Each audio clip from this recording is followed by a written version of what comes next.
할렐루야.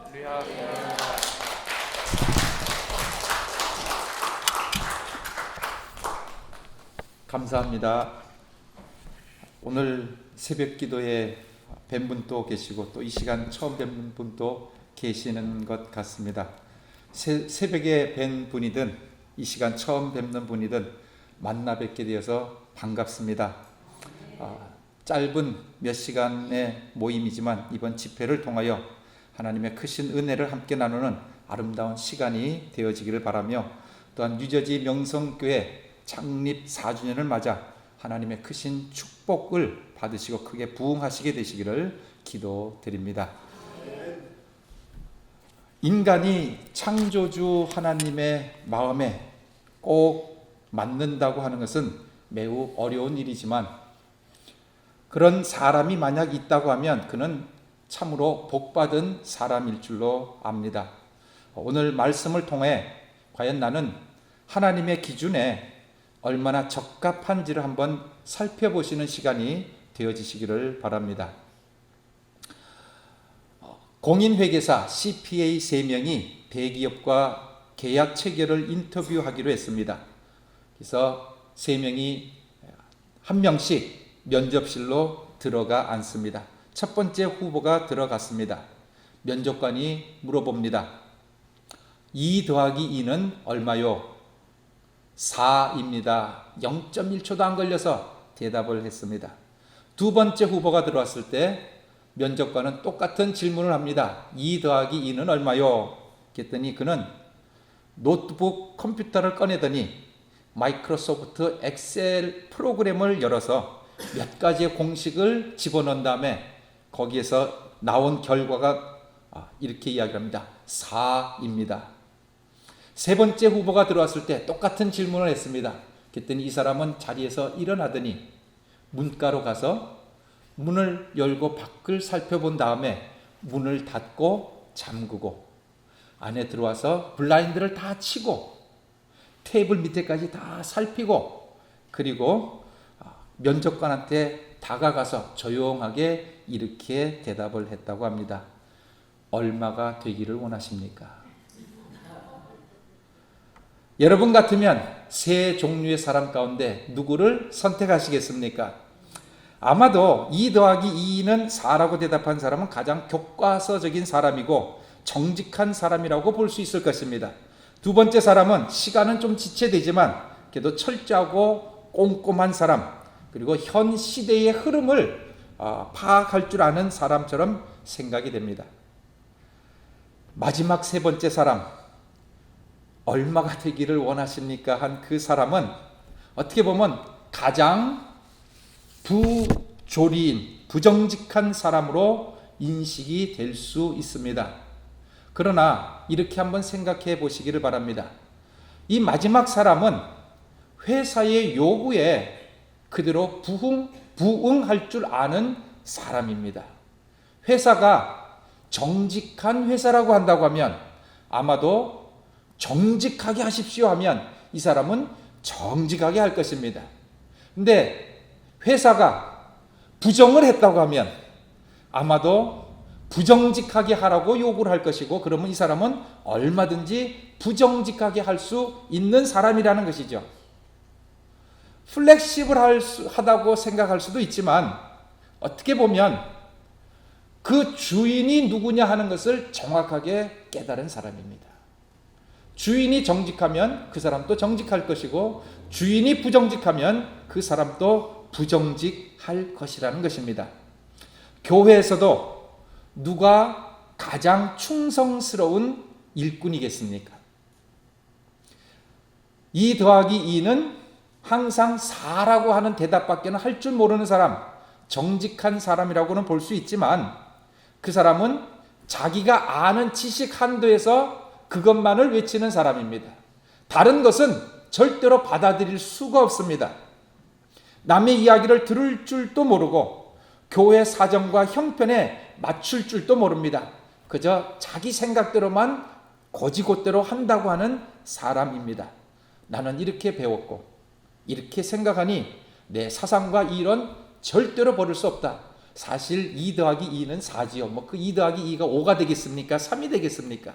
그러나 이러한 사람의 마음속에 있는 것은 나는 곧대로 한다고 하지만, 그러나 그것이 그 환경과 또한 여러 가지 여건에 맞추어서 생각해 보지 아니한다는 겁니다. 그래서 이런 사람은 자기는 교회에 충성하고 해를 끼치지 않을 걸로 생각하지만, 간혹 이런 분들 때문에 교회에서 상처를 받고 시험에 드는 경우도 혹 있을 수 있다는 것입니다. 세 번째 사람은 만약 하나님께서 정직하신 분이라고 한다고 하면, 하나님께서 너는 정직해라 한다고 하면 얼마든지 정직할 수 있는 사람이라는 것이죠. 하나님한테 맞출 줄 아는 사람, 이런 것이 더 필요하지 않을까 하는 생각을 한번 해봅니다. 리더스 다이제스트에 이런 우스운 이야기가 실린 적이 있습니다. 수학자, 생물학자, 물리학자 세 사람이 길가 카페에 앉아서 커피를 마시고 있는데, 길가에 어떤 사람 두 사람이 한 집에를 들어갔습니다. 두 사람이 들어갔습니다. 잠시 후에 있다가 그 집에서 세 사람이 나왔답니다. 그랬더니 물리학자가 이렇게 이야기를 합니다. 우리가 처음에 사람 수를 잘못 세었나 보군. 두 번째 생물학자는 이렇게 이야기를 합니다. 아마 두 사람이 사람 하나를 더 낳았는가 보지. 남녀가 들어가는 것 같습니다. 세 번째 수학자는 이렇게 이야기를 합니다. 이제 저 집에 정확하게 한 사람만 들어가면 저 집은 다시 빈집이 될 것이야. 저녁 시간인데도 저녁 드신 것이 많으셔서 그런지 아직 이해를 잘 못하시는 것 같습니다. 두 사람이 들어갔다 세 사람이 나왔으니 수학적으로는 거기 한 사람이 들어가면 마이너스 1이니까 한 사람이 더 더하면 제로라는 것이죠. 수학자는 이런 생각을 하고 산다는 겁니다.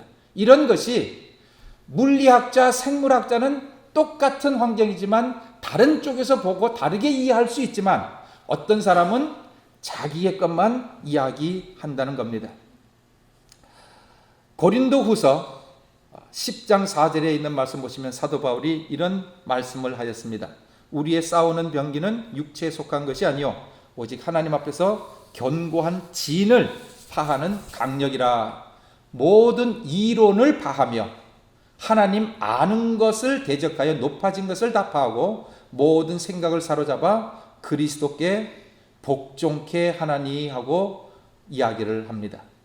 인간의 이론, 인간의 아집, 인간의 고집 등이 어떻게 보면 한편으로는 강직하고 한편으로는 좋아 보일 수 있지만, 어떤 경우에는 그것이 고집이 될 때에는 문제가 된다는 사실입니다.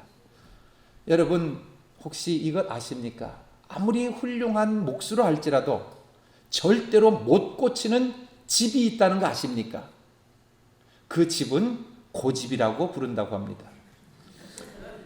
하나님께 가장 합당한 사람은 하나님의 말씀에 아멘 하는 사람입니다.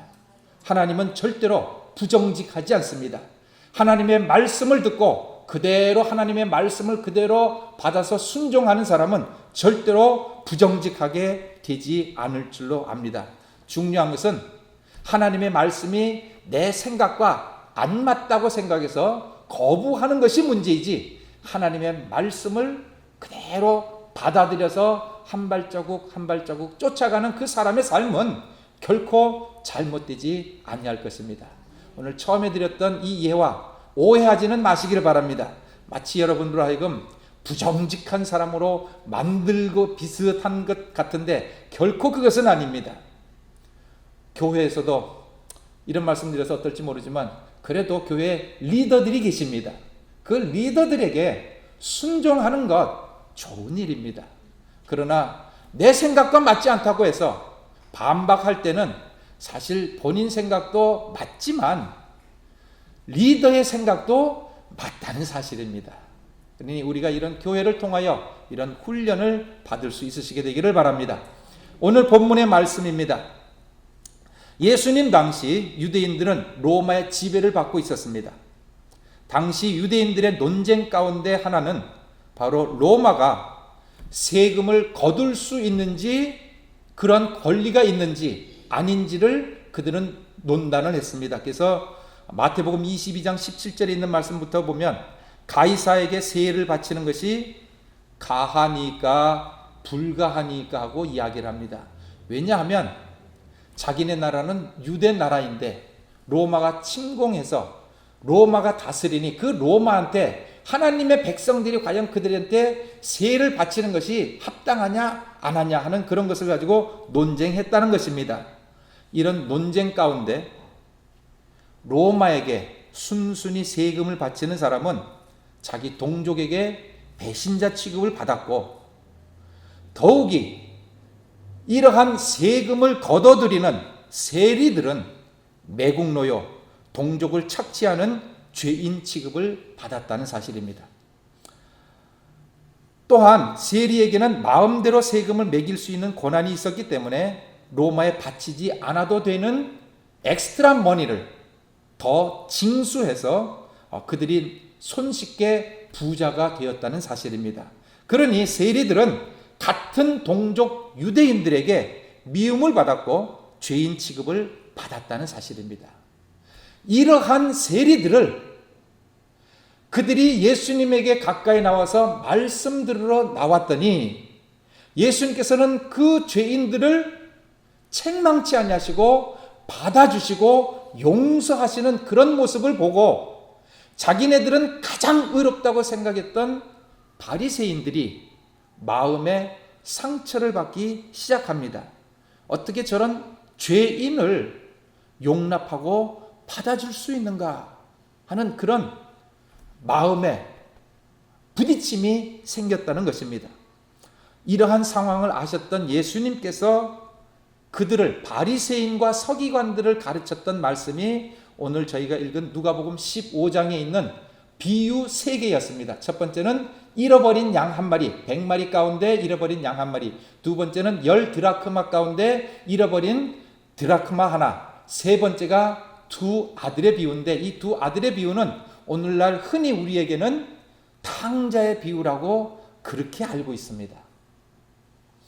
그러나 이 말씀을 한번 곰곰이 생각해 본다고 하면 사실 탕자의 비유는 그 앞에 이야기했던 잃어버린 양과 잃어버린 드라크마의 비유처럼 하나님께서 그 잃어버린 것을 얼마만큼 소중하게 여기시고 얼마만큼 그들을 사랑하시는가 하는 것을 보여준 것이지, 사실 예수님의 핵심은 타락한 죄인의 모습에 있는 것은 사실 아닙니다.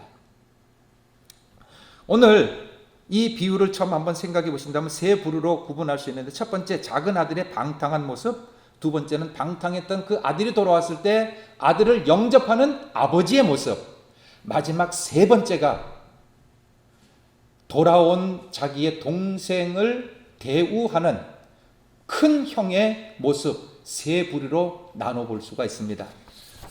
먼저 둘째 아들의 이야기로 예수님은 말씀을 시작하셨는데, 둘째 아들의 죄악성을 다음과 같은 내용으로 지적을 합니다. 첫 번째, 분깃을 달라고 하는 요청을 합니다. 아버지여, 나에게 돌아올 분깃을 주옵소서. 이러한 요구는 어떻게 보면 오늘날 우리가 그냥 손쉽게 넘어갈 수가 있습니다. 뭐 자기의 것 자기에게 달라고 하니, 아버지 아들이니까 달라고 하니 줄 수 있지 않겠는가, 타당하게 보일지 모르지만 여기서 중요한 것은 아버지가 아직 살아계심에도 불구하고 자신에게 돌아올 분깃을 요구했다는 사실입니다. 이것은 어느 민족이나 마찬가지겠지만 특히 중동에서는 아버지가 아직 살아있는데 자기의 상속분을 달라고 하는 것은 마치 아버지 왜 빨리 죽지 않아요? 하는 말하고 똑같습니다. 만약 이런 이야기를 들었다고 하면 아마 당연히 펄펄 뛰면서 아들의 따귀를 때리고 발로 차서 집에서 내어 쫓는 것이 어떻게 보면 정당한 일이라는 겁니다. 두 번째, 그 받은 재산을 다 팔아서 돈으로 바꿔서 먼 나라로 갔다 하고 성경은 이야기합니다. 우리는 뭐 한국에서 살다가 미국으로 이민 왔는가 보다 이렇게 생각할지 모르지만 이것도 좀 심각한 문제입니다. 왜냐하면 유대인들은 자기들의 전통을 버리고 이방 나라에 간다고 하는 것은 심각한 문제라는 겁니다. 마치 오늘 우리로 한번 비유해서 표현을 한다고 하면, 목사님 아들이 절간에 가서 목닥을 두들기고 중노릇하고 있다든지, 아니면 통일교나 신천지, 여기도 신천지가 있는지 모르겠는데 신천지 교인이 돼서 아예 전도자가 되어서 길거리에서 자기 교회, 아버지 교회 앞에서 신천지를 전도하고 있는 그런 모습, 아마 이런 모습을 본다고 하면 아마 그 아버지의 명예는 땅에 추락하고 말았을 줄로 압니다. 세 번째, 재산 탕진이 나옵니다. 허랑방탕했다고 되어 있는데 아마 우리들에게는 이 모습이 가장 아마 눈여겨 들어오지 아니할까. 왜? 돈을 너무 좋아들 하니까. 그래서 돈 얘기가 나오면 귀가 번쩍 뜨이기도 합니다.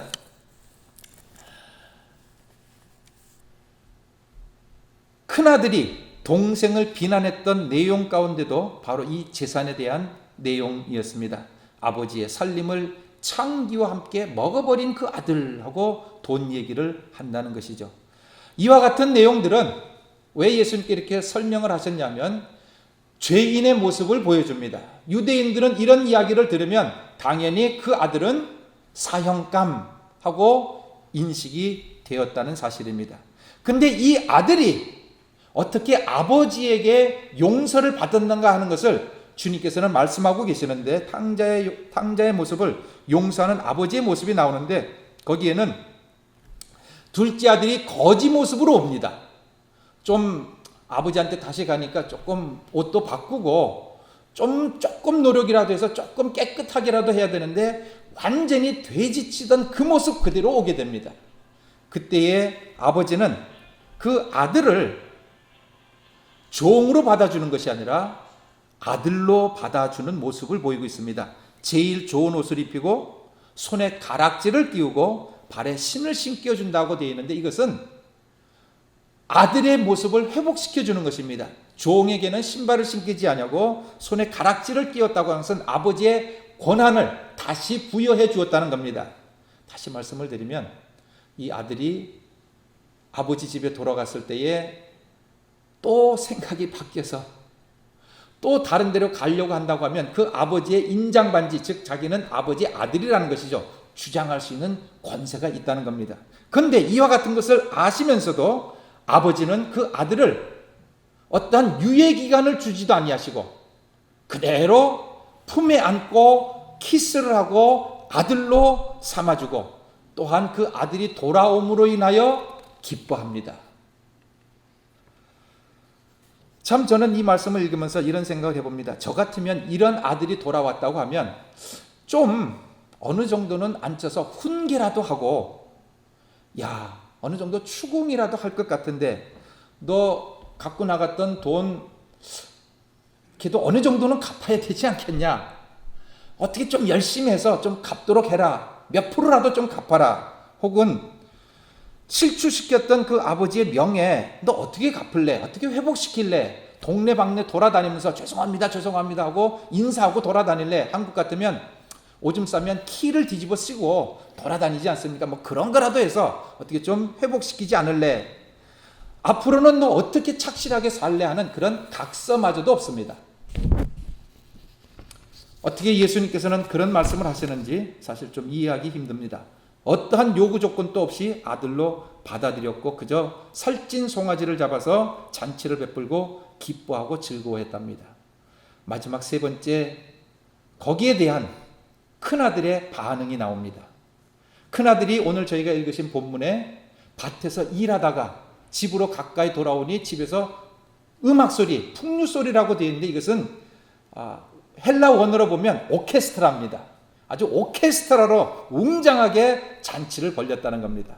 그 소리를 듣고 놀래서 종을 불러서 물어봅니다. 이게 집에서 무슨 일이냐, 누구 생일이냐 그랬더니 하인이 말하기를 당신의 동생이 돌아왔더니 아버지가 그 건강하게 돌아온 것 때문에 기뻐하고 잔치를 벌리고 소를 잡고 아주 동네 사람을 불렀습니다. 그 얘기를 들었을 때에 큰 아들의 반응이 나오는데 원망과 불평과 화가 터져 나옵니다. 나는 아버지 집에서 있으면서 한 번 잘못한 적도 없고, 또한 이렇게 충성되이 일을 했는데도 불구하고 염소 새끼 한 마리라도 줘서 나로 하여금 친구들과 즐기게 하신 일도 없는데, 어떻게 아버지의 가산을 다 팔아먹은 동생은, 아버지의 명예를 실추시킨 저 동생은 돌아오니 저런 잔치를 벌리느냐? 이해가 안 갔다는 사실입니다. 이것이 오늘 본문에 나오는 비유의 모습인데, 좀 우리가 오늘 제가 저와 여러분께서 한번 같이 생각해 볼 부분은, 이 비유에서 가장 중요한 부분은 마지막 끝에 있다고 생각이 합니다. 뭐냐면 이 비유에 결론을 내려야 될 부분이 공백으로 남아있다는 사실입니다. 큰아들이 아버지 집에서 화를 내고 아버지가 그 소식을 듣고 밖에 나와서 지금 집 밖에서 큰아들을 달래고 있는 모습입니다. 들어가자고. 근데 거기서 큰아들이 들어갔는지 아니면 화가 나서 도망을 갔는지 거기에 대한 결론이 없다는 사실입니다. 왜 이러한 비유를 예수님께서는 하셨을까요? 여러분 생각은 어떻습니까? 큰아들이 집으로 들어갔겠습니까? 안 들어갔겠습니까? 지금 여러분께서 대답하시면 그건 여러분의 추론에 끝납니다. 사실 아무도 모릅니다. 그런데 예수님께서 이 말씀을 하신 중요한 이유는 바리새인과 서기관들한테 있었다는 사실입니다. 바리새인과 서기관들은 예수님의 그 지금 비유에서 나오는 것 같은 죄인들을, 정말 죽어 마땅한 그 죄인들을 품을 때 바리새인과 서기관들은 어떤 반응을 일으켰나요? 그들은 아버지 집에 들어갔습니까? 안 들어갔습니까? 들어간 바리새인 또 있을 수 있겠고, 안 들어간 바리새인 또 있을 수 있을 것 같습니다. 더 중요한 것은 바리새인의 이야기를 하는 것이 아니라 오늘 저와 여러분의 이야기를 하고 있다는 사실입니다. 여러분은 어떠하십니까? 여러분은 다 훌륭하신 성도인 줄로 압니다. 그러나 우리 이웃에 있는 같은 신앙생활하는 같은 교인들 가운데 어떠한 죄인을 여러분은 용서하십니까? 안 하십니까? 하는 것입니다. 바리새인의 이야기도 제쳐놓으시기 바랍니다. 큰아들의 이야기도 몰라도 됩니다. 중요한 것은 내 자신의 문제라는 사실입니다.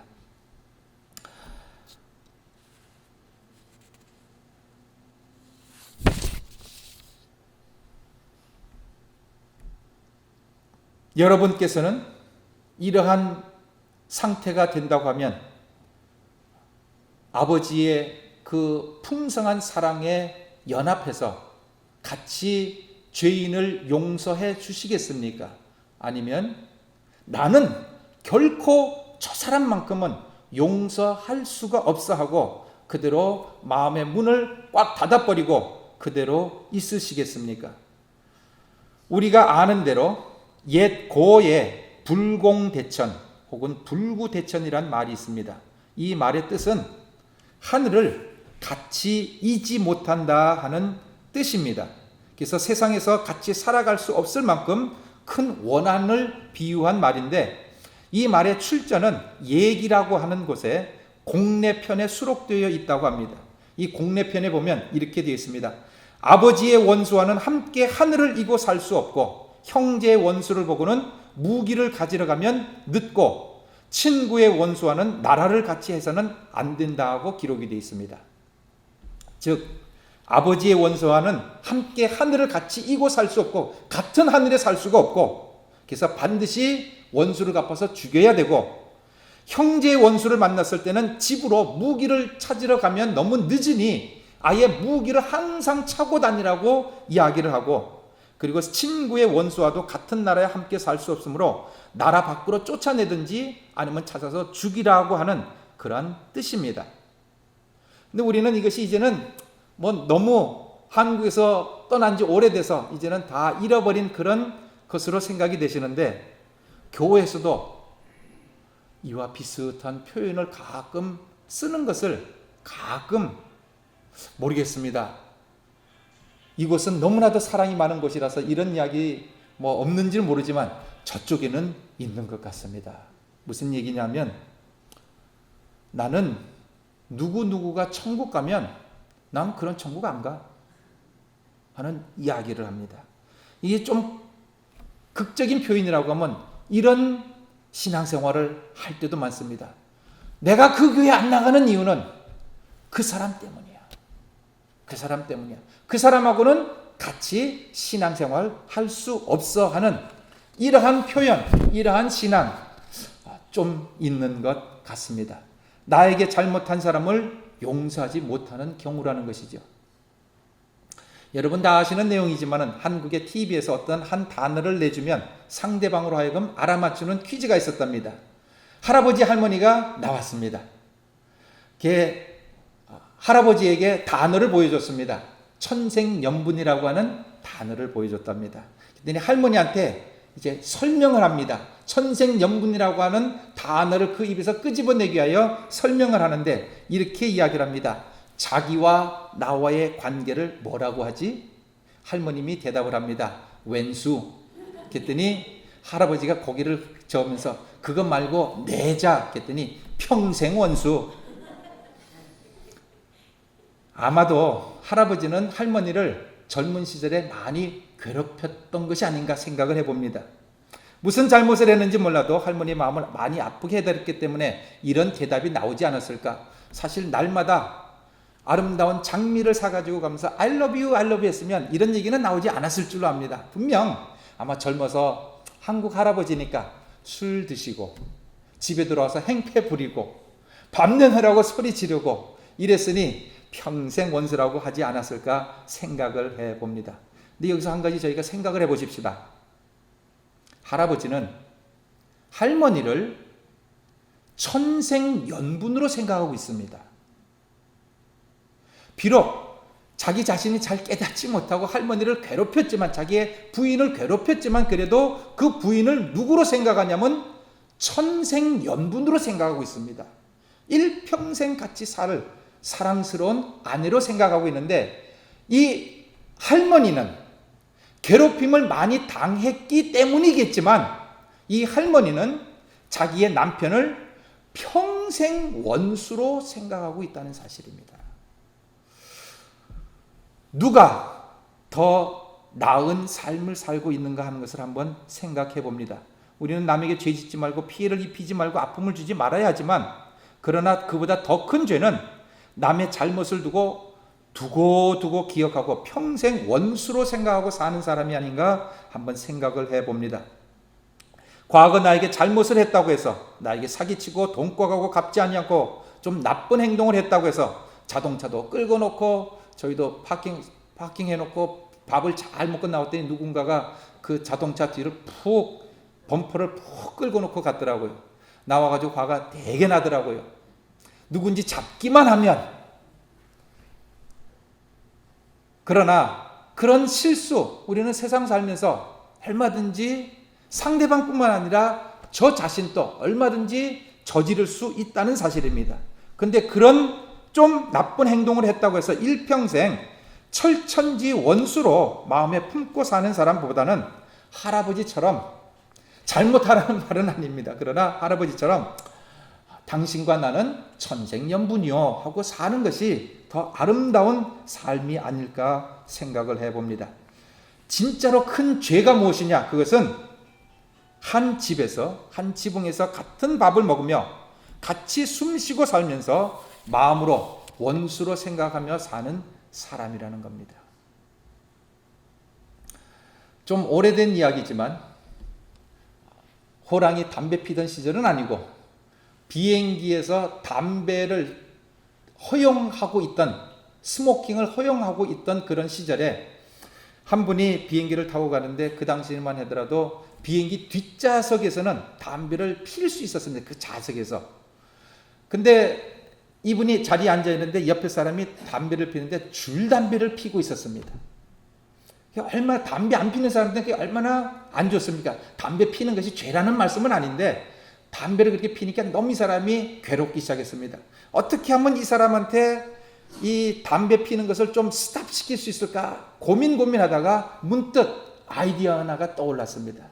주머니에 있던 껌을 꺼내가지고 씹었습니다. 옆에 사람이 보는 앞에서 보이게 질겅질겅 열심히 씹었습니다. 씹고 난 다음에 그 껌을 씹던 껌을 빼가지고 옆에 사람한테 담배 피는 사람한테 쑥 주면서 자 이거 당신 먹으시오 하고 줬습니다. 이 사람이 그걸 보고는 놀래가지고 무슨 이런 사람이 무리한 사람이 나고 막 화를 냈습니다. 그랬더니 이 사람이 껌을 씹고 준 그 사람이 이렇게 대답을 합니다. 나는 기껏해야 입에서 씹던 침 묻은 것을 당신에게 줬지만 당신은 지금 당신의 폐까지 집어넣었던 그 공기를 내 코에다 지금 밀어넣고 있어. 어떤 것이 더 낫소 하고 이야기를 했답니다. 그랬더니 담배 피던 사람이 깨닫고 담배를 그쳤다는 말이 있습니다. 여러분, 참으로 내가 보기 싫은 사람, 불구대천 같은 하늘을 이고 살고 싶지 않다 하지만 그 사람이 마셨던 공기를 저와 여러분이 마시고 있다고 하는 사실 아십니까? 그런데도 우리는 모르고 좋다고 지금 숨쉬고 살고 있다는 겁니다. 그 사람 더럽게 생각하지만 죄송하지만 홈레스들, 여기는 그래도 추운 지역이라서 좀 적은지 모르는데 LA는 지금 심각하고 저희가 있는 동네에도 홈레스 때문에 심각합니다. 그 사람들 옆에 가면 아주 몸에 찌드는 그 냄새 때문에 참 힘듭니다. 근데 그 사람이 숨 쉬었던 그 숨을 사실은 제가 이때까지 맡고 있고 여러분도 혹시 맡고 있는지 모릅니다. 왜냐하면 그 숨, 그 공기는 없어진 것이 아니라 흘러 이까지도 온다는 사실입니다. 그러니 그 사람들의 내가 싫어하는 그 사람의 숨을 내가 지금 동일하게 마시고 있다고 하는 사실도 한번 생각해 보시기를 바랍니다. 마태복음 6장 14절입니다. 너희가 사람의 과실을 용서하면 너희 천부께서도 너희 과실을 용서하시려니와 너희가 사람의 과실을 용서하지 않으면 너희 아버지께서도 너희 과실을 용서하지 아니하시리라고 기록되어 있습니다.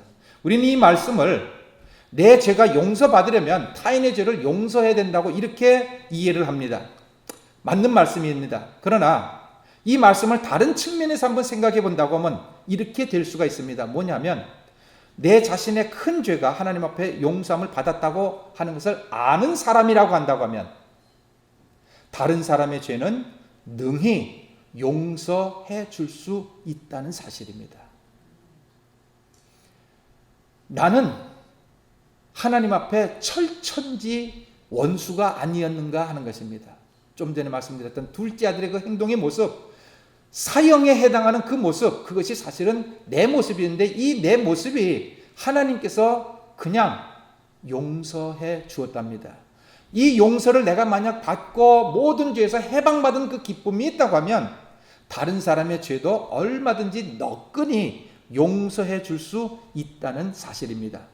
그러므로 이것을 거꾸로 생각해 보면 내가 남의 죄를 용서하지 못하고 있는 이유는 뭐냐면 아직까지 내 죄가 용서함을 받았다고 하는 것을 인정하지 않기 때문이라는 겁니다. 내 죄가 용서함을 받지 않았다고 느끼기 때문에 그렇다는 거죠. 내 죄가 용서함을 받았다고 하는 그것을 느낀다고 하면 얼마든지 남도 용서해 줄 수 있다는 사실입니다. 그러므로 용서하지 못할 사람은 없습니다. 예수님께서 용서하지 않은 사람은 한 명도 없다는 사실입니다. 예수님께서는 모든 사람을 다 용서해 주었습니다. 지금부터 약 한 100년 전 포르투갈 작은 마을에서 일어났던 일입니다. 그 마을에 신부님이 계셨는데 리 베이라라고 하는 신부님이 계셨습니다.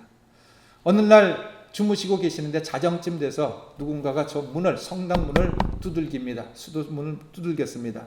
문을 열자 그 성당 안으로 모자를 깊이 눌러선 어떤 청년이 불쑥 들어왔습니다. 그러면서 이야기하기를 신부님 밤이 깊었지만은 그러나 오늘 밤이 지나기 전에 꼭 고해 성사를 드려야 될 것이 있어서 찾아왔습니다. 제 고해 성사를 좀 받아주십시오.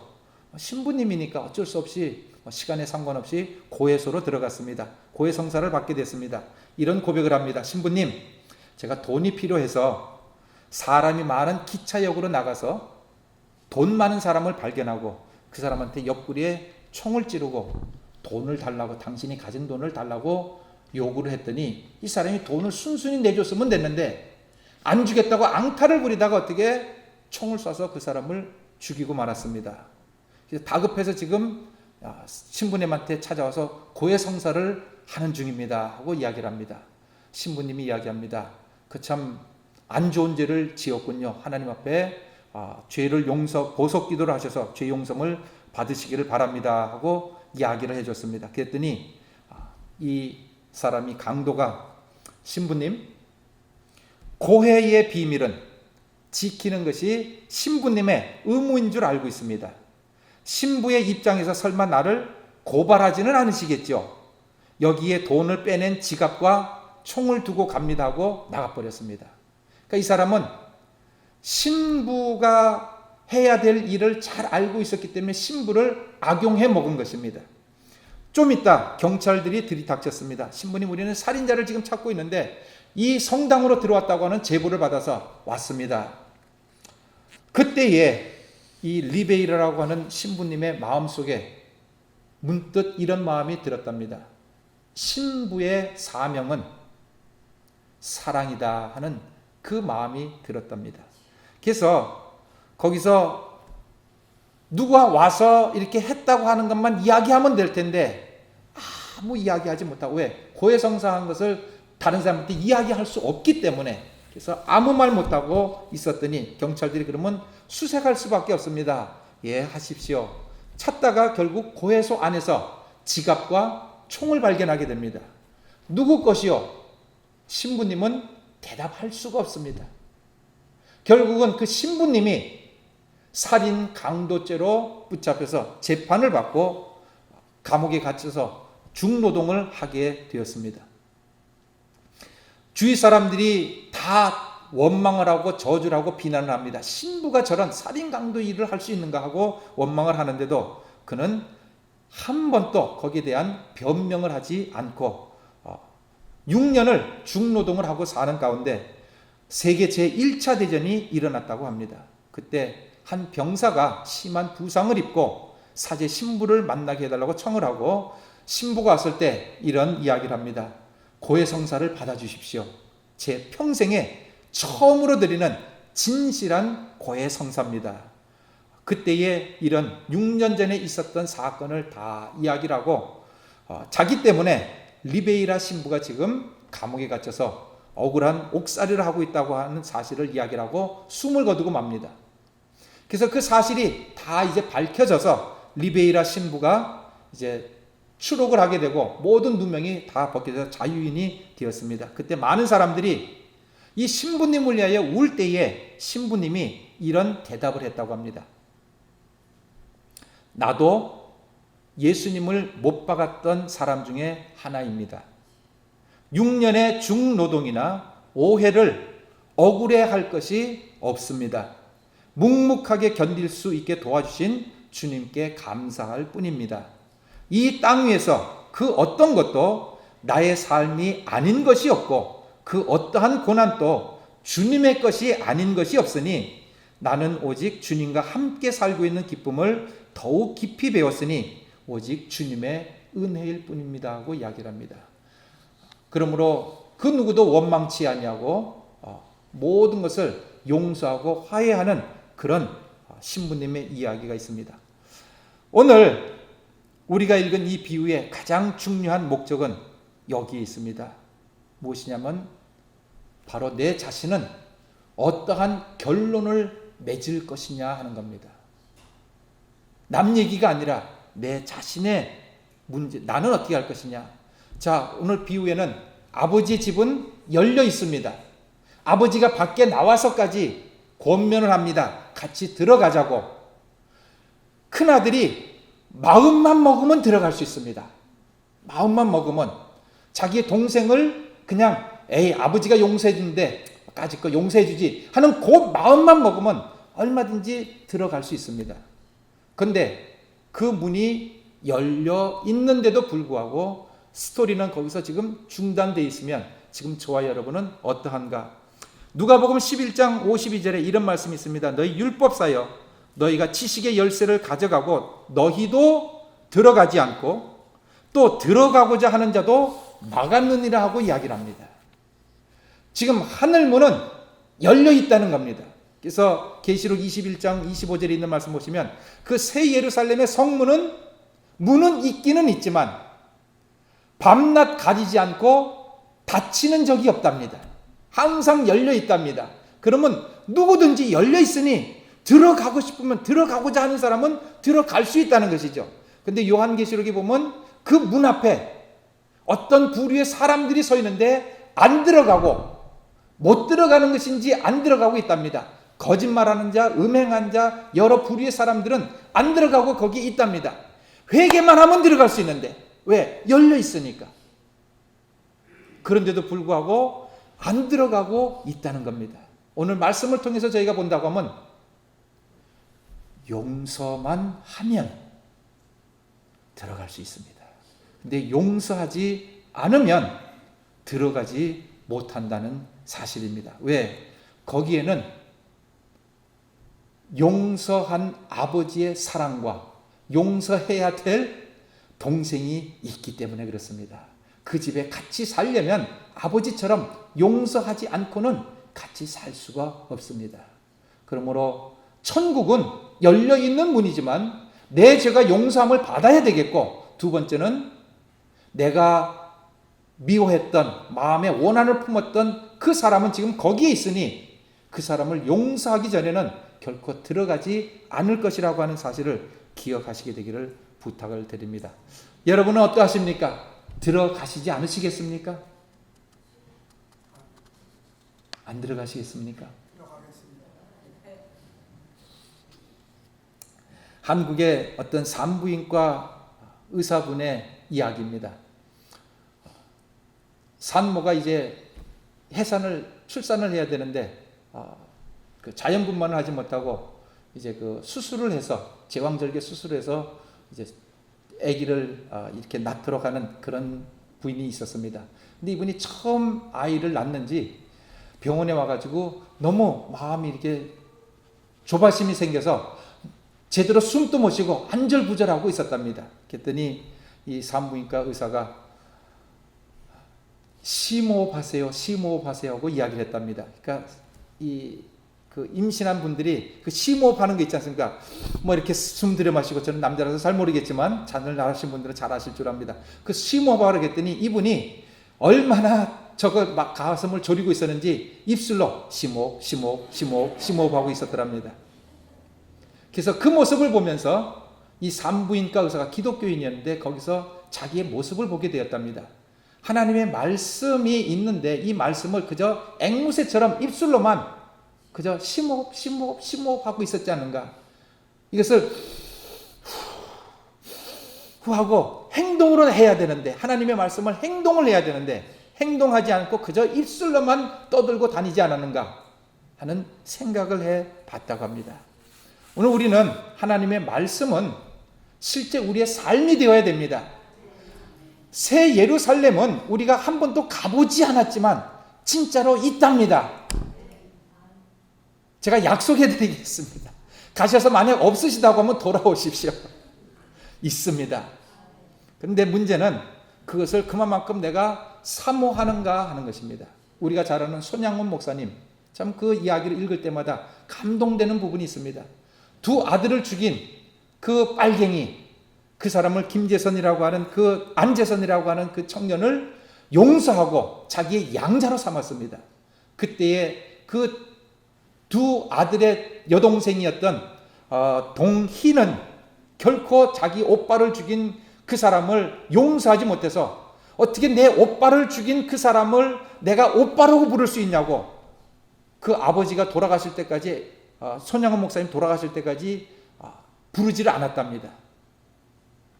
근데 그 손양원 목사님이 그 딸에게 이렇게 이야기를 했습니다. 동희야, 어찌 이 아버지에게는 미움이나 슬픔이 없겠느냐. 그러나 그것을 일단 우선 용서하기로 마음먹었단다 하고 이야기를 하고 품어줘서 그 안재선이라는 분이 신학 공부를 하고 목회를 하셨습니다. 더 이 말씀을 보면서 더 제가 흥미롭게 여긴 것은 그 손영원 목사님이 두 아들 장례식 때 했던 10가지의 감사 기도문이 있습니다. 그 기도문 가운데 6번째 기도문이 이런 내용입니다. 하나님, 미국에 유학 가려고 다 준비해 놓은 두 아들을 미국에 보내지 아니하시고 미국보다 더 좋은 천국에 보내심이 감사합니다 하고 기도를 했답니다. 저는 그것을 읽으면서 참 마음이 참 부딪힘이 많았습니다. 만약 내 자식이 그렇게 됐다고 하면 과연 죽었 때문에 천국 갔기 때문에 감사할 것인가? 목사이니까 천국에 대한 얘기를 얼마나 많이 했습니까? 그럼에도 불구하고 실제 나의 삶에 있어서는 하나님의 말씀이 실제가 되지 않냐고 그저 하나의 공허한 소리로 끝나고 말지 않았는가? 그러나 손양원 목사님은 천국이 실제가 되었기 때문에 자기 아들이 죽었다가 아니라 천국 갔다는 겁니다. 미국보다도 더 좋은 천국 갔으니까 얼마나 기뻐하고 얼마나 감사한 일이냐고 기도를 했습니다. 천국에 대한 값어치를 저희가 실제적으로 좀 느껴볼 수 있으시게 되기를 좀 부탁을 드립니다. 이 말씀만 드리고 마치고 싶습니다. 지금부터 한 8년 전에 중국의 샤오 왕이라고 하는 한 청년이 아이폰 4S, 지금부터 8년 전에 그것이 최신형이었습니다. 그것을 사기 위하여 자기의 몸에 신장을 뽑아서 팔아서 아이폰 4를 샀답니다. 아이폰 4S를 샀다고 합니다. 근데 문제는 처음에 이 청년의 키가 190cm고 체중은 181kg로 매우 건강한 상태였는데 이 장기를 뺀 병원이 정식 등록된 병원이 아니고 야매하는 그런 병원이었기 때문에 거기서 장기를 하나 빼고 수술이 끝나는데 그것이 제대로 안 돼가지고 자리를 다시 또 수술해가지고 이만큼 되고 나중에는 여러분 아이폰 4S 혹시 갖고 계신 분 계십니까? 아이폰 갖고 계신 분 안 계시면 다 안드로이드 폰 갖고 계십니까? 삼성이나 LG 갖고 계십니까? 아이폰 갖고 계시지 않으세요? 그렇죠. 아이폰 4는 몇 년 전, 8년 전에는 신형으로 아주 비쌌습니다. 근데 지금은 구형으로 아무도 쳐다보지 않습니다. 그 누가 쳐다봅니까? 근데 이 청년은 그 쓸모없는 아이폰을 새 거 하나 사기 위해서 자기 몸에 있는 신장 정도는 하나는 뽑아서 줘도 괜찮다고 했는데 지금은 후회가 막심하답니다. 여러분 어떻게 생각하십니까? 그 청년이 잘해서 박수 치시겠습니까? 아니면 아이고 미련한 청년하고 하시겠습니까? 아마도 저와 여러분은 그런 어리석음은 저지르지 아니할 줄로 압니다. 그런 것은 똑똑한데 그것보다도 더 중요한 내 몸의 신장보다도 더 중요한 영원한 영생 천국은 그것보다 더 중요하답니다. 근데 우리는 이 세상 것을 팔아서 천국을 저버리고 세상 것을 취한다고 하면 용서가 무엇이길래 사람의 잘못이 무엇이길래 그 잘못 조그만 거 하나 때문에 용서하지 못해서 그 영원한 천국을 잃어버리시겠습니까? 무엇가 지혜로운 것입니까? 사랑하는 성도님들, 용서는 지극히 작은 것이고 이미 하나님께서 용서를 해 주셨기 때문에 아버지가 용서를 안 하셨다면 몰라도 아버지가 용서를 해 주셨기 때문에 얼마든지 용서할 수 있는 부분입니다.